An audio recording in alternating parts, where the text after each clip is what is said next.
Well, I saved the hottest for last as we've considered the doctrine of angels and the doctrines of demons and Satan, and we've looked at, for 2 weeks we spent talking about heaven, theology of heaven, and this week we are going to be talking, as you've heard us say a couple of times, about the biblical doctrine of hell. And the reason why we do this is because we know, like these other topics, it is very poorly understood.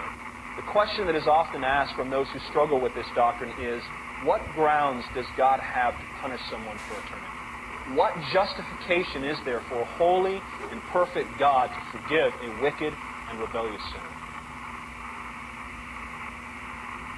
What justification is there for a holy and perfect God to forgive a wicked and rebellious sinner? In other words, what grounds does God have to forgive the most vile and wretched of people?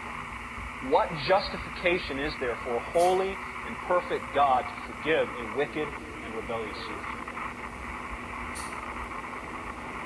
What justification is there for a holy and perfect God to forgive a wicked and rebellious sinner? In other words, what grounds does God have to forgive the most vile and wretched of people?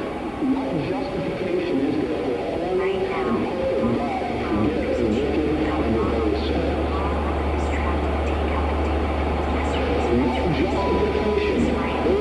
there